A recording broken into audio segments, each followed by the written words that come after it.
رسوله لا نبي بعده اللهم بك أصبحنا وبك أمسينا وبك نحيا وبك نموت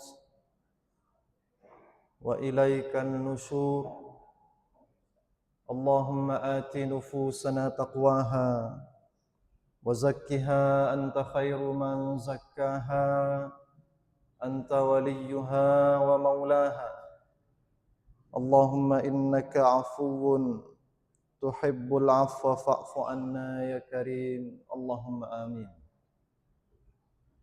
Amma ba'd.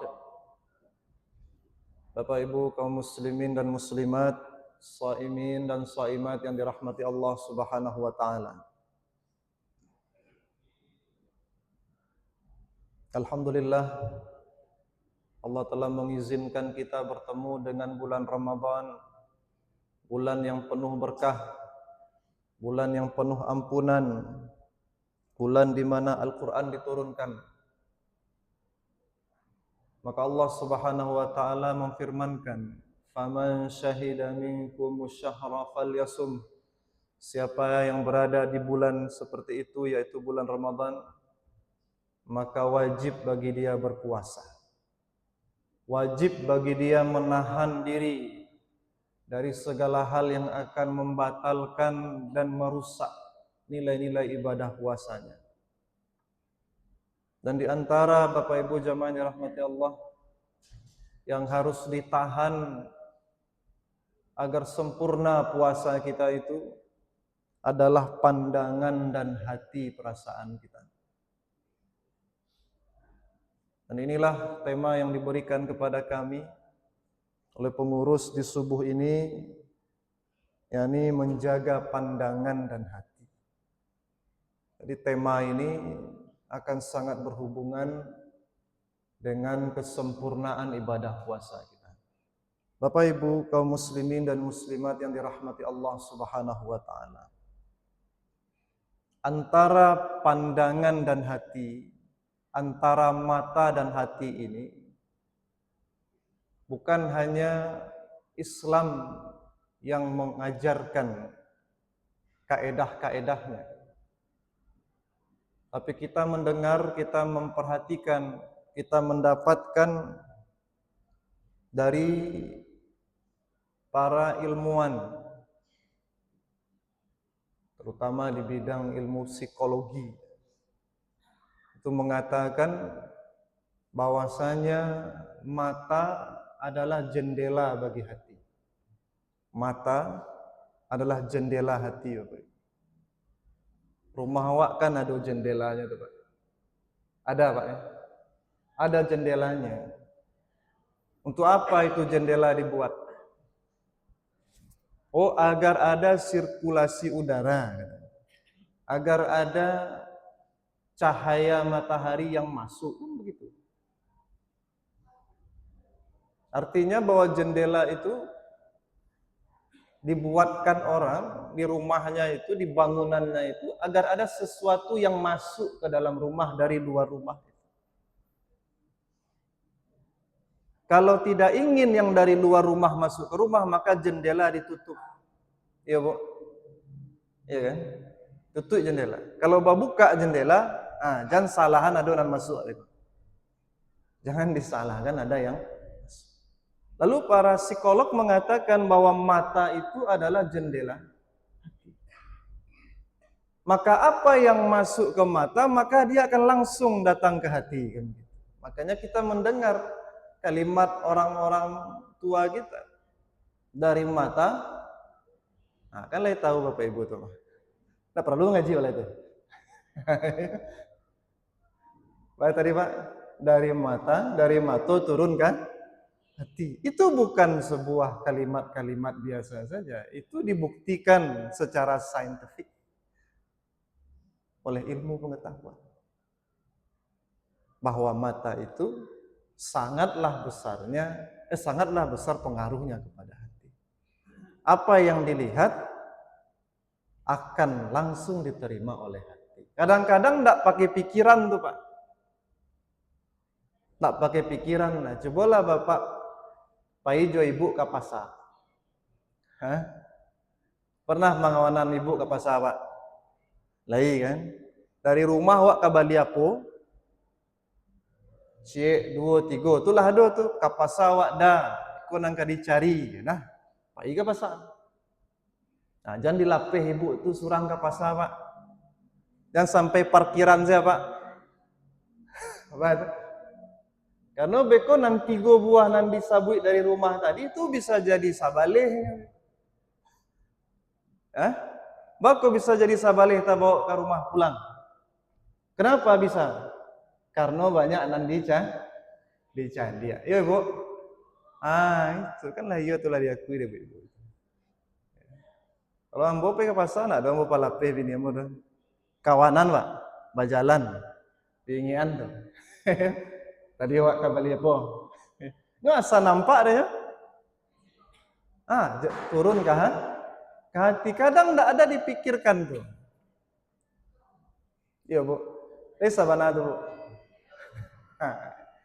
Jadi jangan hati-hatilah kita dengan mata ini, karena memang pengalaman hidup kita menunjukkan bahwa apa yang dilihat oleh mata ini akan sangat mempengaruhi hati.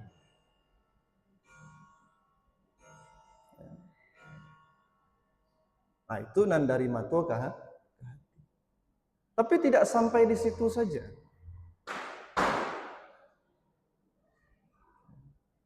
Tidak sampai di situ saja. Ada lagi oleh ulama kita di dalam Islam, itu ditambahkan lagi kaedah. Ditambahkan lagi kaedah. Istilahnya begini. Al-ainu atau al-basaru mir'atun lil qulub. Mir'atun lil qalbi. Mata itu, pandangan itu adalah cermin bagi hati. Itu lain loh tuh mah. Beda itu Pak. Kalau yang tadi mata adalah jendela bagi hati, apa yang masuk ke mata dia sampai ke hati, kan begitu? Tapi kalau mata adalah jendela bagi hati, ini sebaliknya. Bahwa mata bisa menunjukkan apa yang sedang terjadi di hati. Ya. Sehingga ada ilmu matologi, ada ilmu tuh khusus tentang mata ini. Dipelajari mata manusia itu untuk mengetahui bagaimana sifat dan karakternya. Orang-orang di baris krim tuh sangat menguasai itu. Menginterogasi orang, Pak. Dicaliatnya sih mata orang tuh. Nah, kalau lain garak-garik mata tuh, kan mata kok menggari, Pak. Lain garak-gariknya, Pak. Berarti lah lain garak-garik dia. Ada ilmunya. Ada ilmunya Bapak Ibu. Bahwa kalau mata, karena istilahnya ada mato berang, iya Pak. Iyo mato nan berang. Hati nan berang atau mato nan berang sebenarnya? Hati. Cuma ditunjukkan oleh mata. Kalau hati sedang panas, tuh mata itu bisa menunjukkan bagaimana panasnya hati. Kalau hati sedang sejuk, mata pun bisa menunjukkannya. Kalau sedang sanang hati, bisa baca lihat dari mata orang, bakal sanangnya hati orang itu.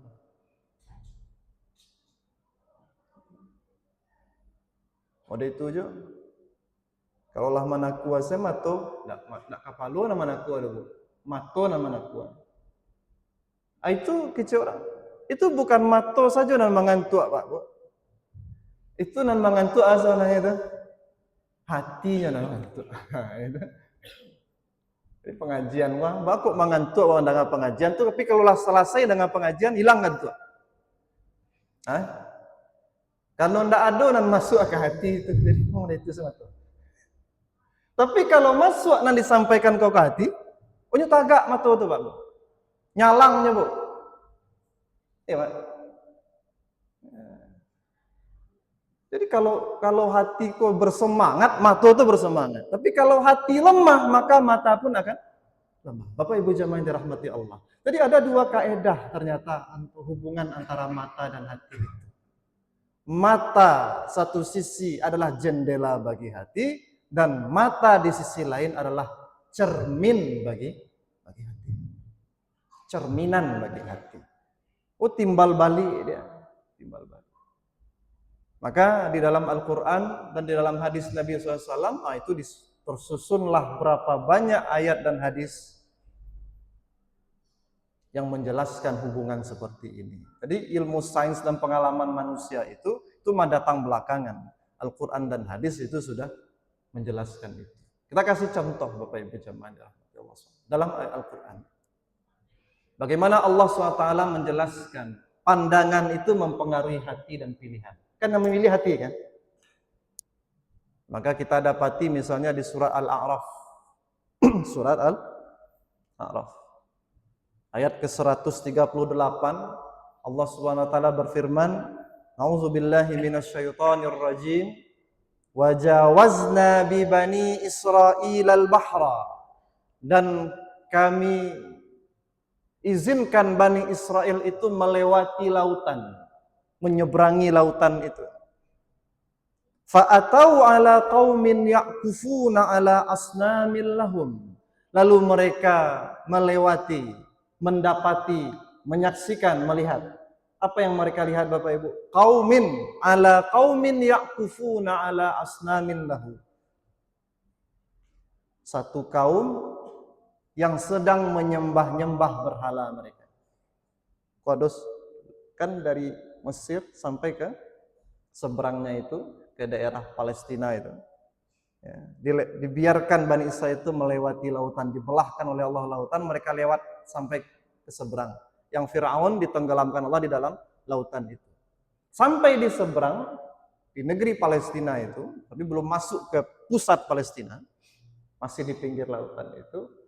Jalan, karena kan janji Allah untuk Bani Israel melalui Nabi Musa itu akan diantarkan ke sebuah negeri, yaitu negeri Al-Quds, Palestina. Jalan, baru saja berjalan bertemu satu kaum. Nah, mereka melihat, mereka lihat Bapak Ibu. Nampaklah di umat Nabi Musa orang sedang menyembah-nyembah berhala. Apa kata umat Nabi Musa ke Nabi Musa? Qalu, mereka berkata, "Ya Musa ja'al lana ilahan." Wahai Musa, buatkan kami Tuhan kama lahum alihah, sebagaimana Tuhan-Tuhan berhala mereka. Bayangkan tuh. Padahal baru saja menyaksikan kemukjizatan Allah. Baru saja menyaksikan apa? Kemukjizatan Allah. Lautan dibelahkan. Coba, umat mana yang dibuat seperti itu oleh Allah? Umat mana yang ditolong oleh Allah seperti Allah menolong Bani Israel itu? Dalam pertolongan ada mukjizat, tapi mukjizat itu ternyata kalah oleh pandangan mata mereka setelah itu.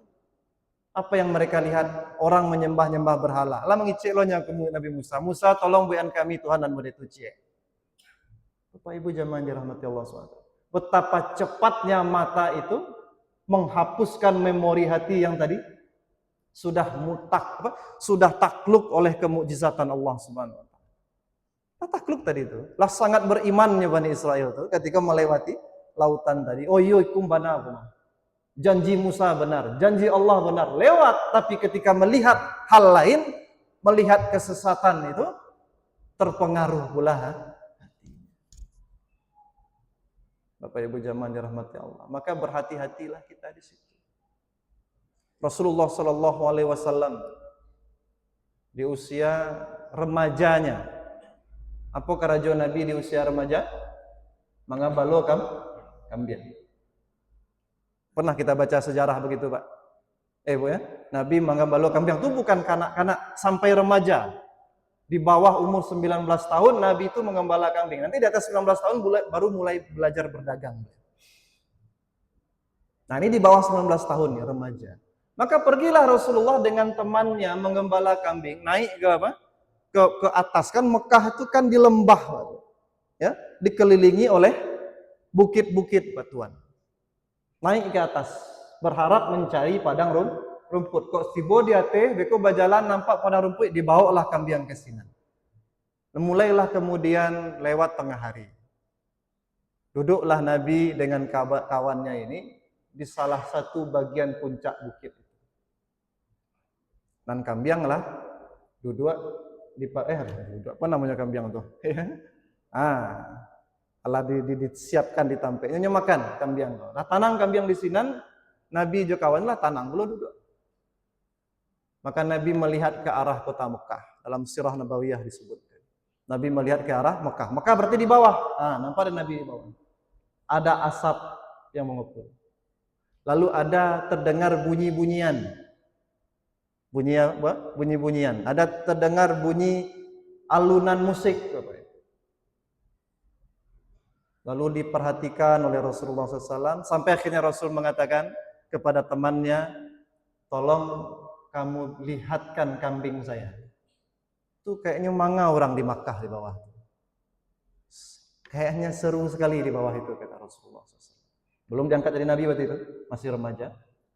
Tolong lihatkan kambing saya sebentar. Saya mau turun ke bawah, ingin tahu apa yang sedang dilakukan oleh penduduk Mekah. Ayolah cek abanda, turunlah. Bawa aja ambo.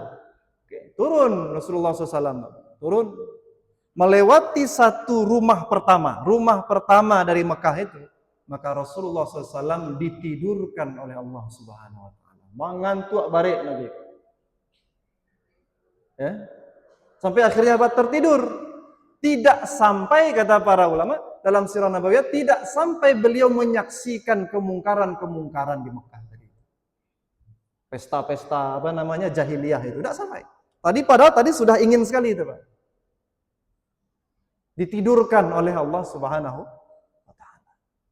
Kata Rasulullah SAW, sampai yang membangunkan aku adalah teriknya matahari di pagi hari esoknya. Tuh, bayangkan tuh. Berapa jam Nabi lalu? Hampir 24 jam. Ya.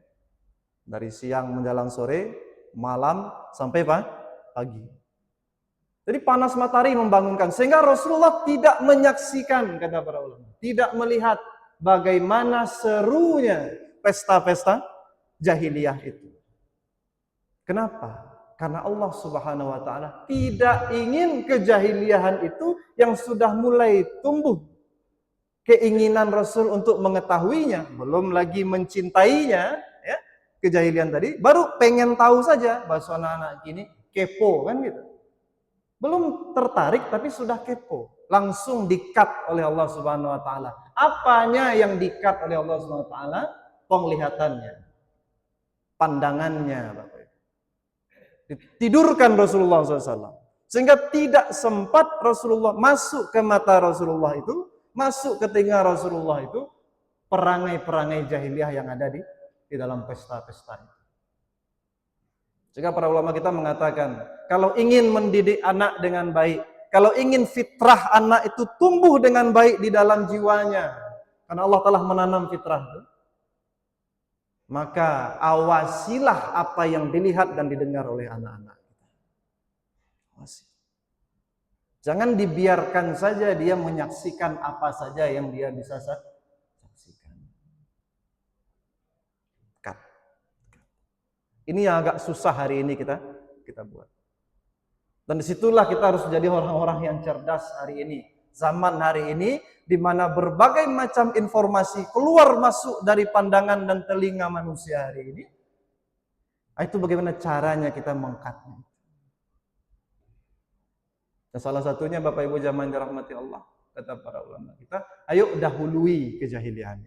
Dahului. Jangan duluan masuk kejahilian daripada hal-hal yang bersifat Islami.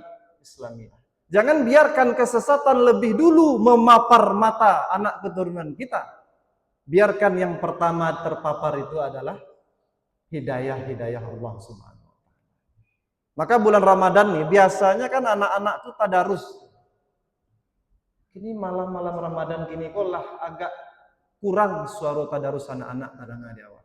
Iya Pak, kalau ibu jalan malam itu habis tarawih itu kurang. Kalau dulu enggak, selesai tarawih, selesai taruh tangan, kadang taruh tanganku besok pagi salah ya gitu Ustaz. Gitu pengurus saja.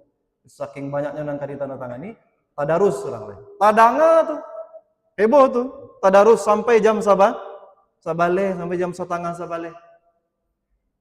Ada juga hari ini beberapa yang tadarus tapi sudah mulai berkurang. Pada tadarus itu kan baca Quran bisa di mana? Iya, tapi kalau bersama-sama kita melihat Quran semangat kita tumbuh bersama, mata sama-sama melihat. Itu akan ada penguatan-penguatan. Bapak Ibu jamaah yang dirahmati Allah Subhanahu wa taala. Mata mempengaruhi hati. Dan bagaimana Al-Qur'an berbicara tentang hati yang ditunjukkan oleh mata. Ingatlah sebuah ayat di surat bukan sebuah ayat, dua ayat di surat An-Nazi'at. Ketika nanti manusia dibangkitkan kata Allah Subhanahu wa taala. Tiupan pertama bangkit, tiupan kedua berkumpul, kan begitu? Di surah An-Nazi'at difirmankan oleh Allah Subhanahu wa taala. Yauma tarjufur rajifah tatba'uha radifah. Lalu apa kata Allah? Qulubu yauma idzi wajifah absaruha khasyi'ah. Ada hati-hati yang nanti di hari kiamat itu yang tertunduk, takut, hati-hati yang takut. Qulubu yauma idzi wajifah. Akan ada hati yang penuh ketakutan. Kenapa? Absaruha khasyi'ah. Bukan kenapa, sebenarnya pertanyaannya. Apa yang terjadi? Pandangan mereka tertunduk. Khasyi'ah, tunduk. Jadi hati kalau sudah takut, itu mata tidak bisa melihat ke depan lagi, tapi melihatnya ke bawah. Nah, kalau manakua zele, kalau la takwi, hati manakua zele matu. Ya, dijelaskan itu. Kalau hati sudah takut, maka mata tidak bisa melihat ke depan lagi. Maka mana pandangan mata itu? Khasyi'ah, turun ke bawah. Banyak sekali sebenarnya hubungan hati dan mata itu di dalam Al-Quran. Terakhir, kami akan sampaikan sebuah hadis yang diriwayatkan oleh Imam Al-Hakim di dalam kitab Al-Mustadraknya. Dan beliau mengatakan hadis ini sahih. Walaupun nanti ada ulama lain mengatakan hadis ini lemah. Tapi Imam Hakim yang meriwayatkan ini mengatakan hadis ini sahih. Kalimat Rasulullah SAW. An-nazaratu sahmun min sihami iblis masmumah. Pandangan itu. Ini bukan hanya sekedar pandangan. Karena Rasul menggunakan kata nazrah. Nazrah itu Bapak Ibu, pandangan sekilas. Sekedip mata. Itu nazrah. Sekali pandang. Itu namanya nazrah. Ndak nyocali lamo-lamo dah. Lewat saja dia dalam pandangan. Itu namanya nazrah. Pandangan sekilas itu adalah salah satu anak panah dari sekian banyak anak panah iblis yang beracun, kata Rasulullah. Pandangan. Faman tarakaha min khaufin. Siapa yang meninggalkan pandangan itu karena takut kepada Allah Subhanahu wa taala. Athabahu azza wa jalla imanan yajidu halawatahu fi qalbihi. Siapa yang pandai menahan pandangannya karena takut pada Allah, maka Allah akan berikan ke dalam hatinya manisnya iman. Manisnya iman. Jelas ya, Bu? Jadi sianan pandai menjaga pandangan, maka iman nan di hati itu tarasoma manis. Terasa manis. Kalau iman sudah manis di dalam, terasa di dalam hati. Kalau imam kita nih sholat tarawih, dia bacalah satu rakaat itu 2 halaman. 2 halaman Quran. Ada imam buat sekarang baca 2 halaman Quran sarakaat tarawih. Alun ada lain. Tapi kalau nyoba mana 2 halaman Quran 1 rakaat, dari imam tadi, karena manih iman lahado di dalam hati, tak akan ada badan ini protes. Tenang saja dia nikmati. Tapi kalau manis iman itu kurang apa? Ya. Taruhlah nanti baca surat Ad-Duha. Surat Ad-Duha. Langsung tabayang di kepala itu sabaleh ayatnya. Bara ayatnya? Sabaleh. Kan sabaleh surah Ad-Duha itu ayatnya itu. Iya tak? Langsung tabayang sabaleh. Wih, lamu ayatnya. Nah, ya. Bakonda ina atau ina saya ini. Mulai gelisah hati. Jadi kadang-kadang kita mengukur iman itu dengan itu. Bukankah Allah mengatakan orang-orang beriman itu apa? Idza dzukirallah wajilat qulubuhum wa idza tuliyat alaihim ayatuhu zadatuhum imana. Kalau disebut-sebut nama Allah, maka apa? Bergetar hatinya. Ketika dibacakan ayat-ayat Allah, bertambah imannya. Itu halawatul iman. Di antara cara untuk bisa menumbuhkan halawatul iman supaya nikmat mendengar ayat-ayat Allah itu apa? Jaga pandangan mata. Jaga pandangan mata. Hati-hati. Jadi kalau anak-anak anak sekolahnya membaca Quran, lamalehnya mendengar nasihat kebaikan, mungkin mata anak-anak awak terlalu banyak awak lapeh-lapehan saja. Sehingga masuklah tadi apa? Anak panah setan iblis. Waliyazubillah, kita minta kepada Allah sebuah doa yang dibacakan oleh Ibunda Maryam untuk Maryam, dan doa yang senada dibacakan oleh Nabi Ibrahim untuk dua putranya Ismail dan Ishak. Doa yang hampir sama dibacakan oleh Rasulullah SAW untuk dua cucunya Al Hasan dan Al Husain. Apa doanya Bapak Ibu? Kalau yang dari ibunya Maryam ke Siti Maryam, ada tuh di surat Ali Imran. Di surat Ali Imran. Inni sammaituha Maryam wa inni u'idzuha bika wa dzurriyyataha minasyaitonir rajim. Ya Allah, aku minta Engkau lindungi anak keturunanku ini dari segala godaan-godaan syaitan. Salah satunya apa? Pandangan mata. Ini ada bacaan anak doa itu. Maryam baru lahir itu nanti bacaan deh doa. Rasulullah SAW juga begitu. Dipegang dua kepala Sayyidina Al Hasan dan Husain itu. Dipegang tuh, anak kecil tuh baru tuh.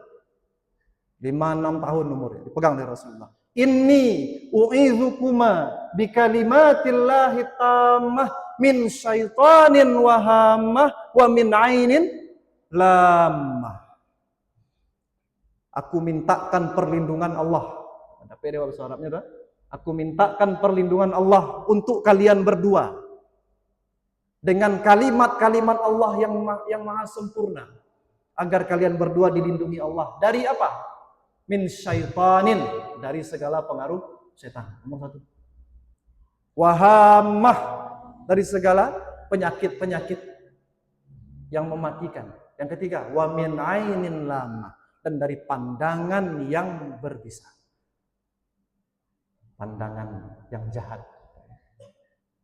3. Doa yang dimintakan Rasul kepada Allah untuk Sayyidina Hasan dan Husain. Lalu Nabi mengatakan kepada Sayyidina Hasan dan Husain, inilah doa yang dibacakan Nabi kita Ibrahim kepada dua putranya Ismail dan Ishak.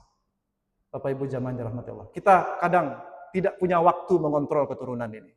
Tapi kalau kita punya koneksi dengan Allah, kalau Allah sudah sudi menolong kita untuk mengawal mata dan telinga serta hati anak keturunan kita, insya Allah semuanya aman. Tapi masalahnya, kok tidak pernah awak sarahkan ke Allah tuh, bila Allah akan menjagonya. Dan awak sudah pernah menyerahkan ke Allah. Maka mulai hari ini, di Ramadan ini, mari kita mintakan kepada Allah agar diri kita Allah jaga dari pandangan-pandangan yang berbahaya itu. Pandangan-pandangan yang merupakan apa tadi? Anak panah setan. Dan kita mintakan pada Allah agar anak keturunan kita pun dijaga oleh Allah SWT dari yang seperti ini. Fa'tabiru ya ulil absar la'allakum turhamun. Aqulu qawli hadza astaghfirullah li wa lakum. Subhanakallahumma wa bihamdika asyhadu an la ilaha illa anta wa astaghfiruka wa atubu ilaik. Wa sallallahumma ala sayyidina Muhammadin wa ala alihi wa sahbihi wa sallim. Walhamdulillahi rabbil alamin. Banyak maaf. Billahi taufiq wal hidayah. Wassalamualaikum warahmatullahi wabarakatuh.